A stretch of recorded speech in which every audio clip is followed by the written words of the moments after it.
When Judas had gone, Jesus said, "Now has the Son of Man been glorified, and in him God has been glorified. If God has been glorified in him, God will in turn glorify him in himself, and will glorify him very soon. My little children, I shall not be with you much longer. I give you a new commandment. Love one another. Just as I have loved you, you also must love one another. By this love you have for one another, everyone will know that you are my disciples."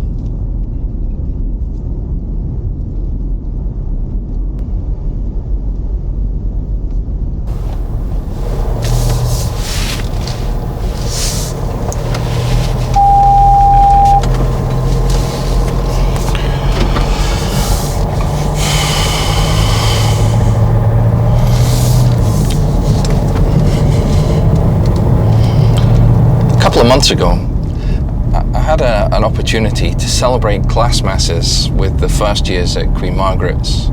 There's 4 of them, so we had 4 masses, 2 a week. Before and after, and occasionally even during those celebrations of Mass, the pupils who were there were encouraged to ask questions about what was happening. Before and during Mass, they were generally about the Mass itself, why things were done, what was happening.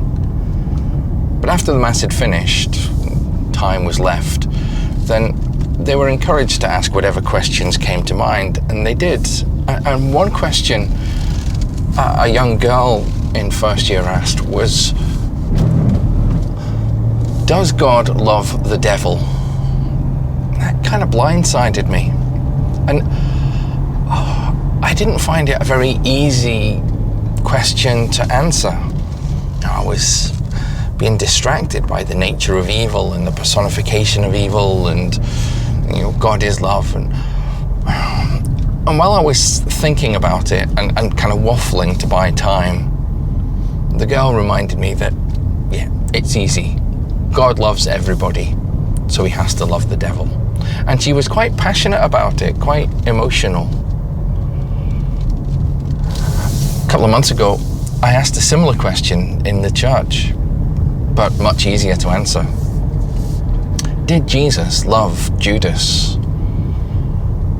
And overwhelmingly, the people in the church who spoke to me afterwards said that, yeah, of course Jesus loved Judas. And I would have to agree. I think Jesus loved Judas when he first called him.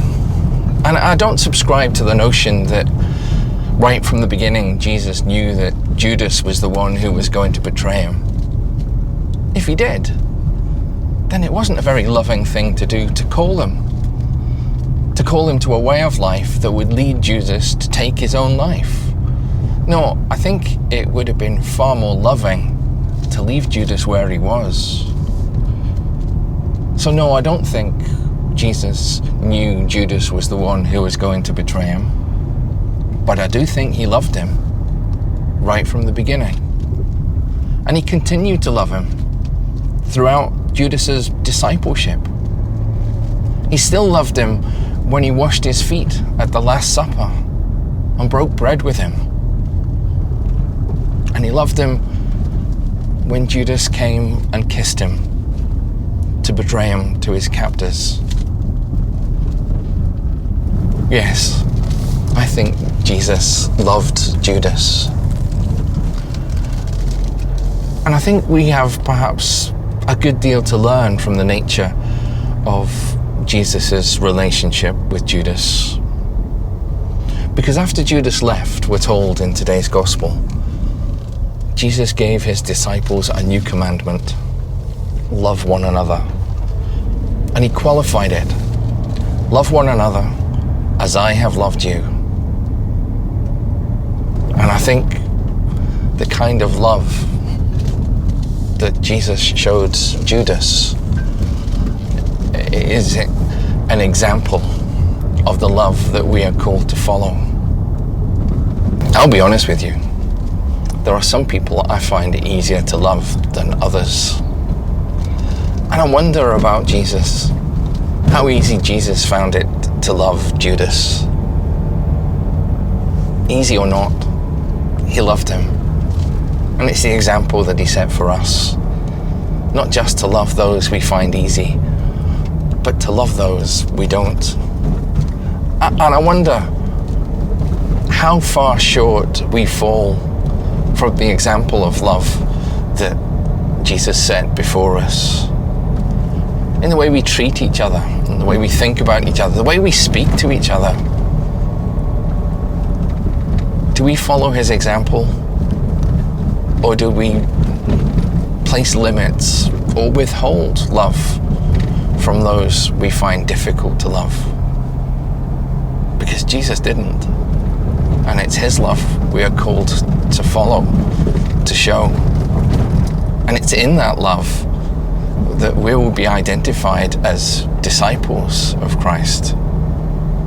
It's that love that will mark us out as Christian.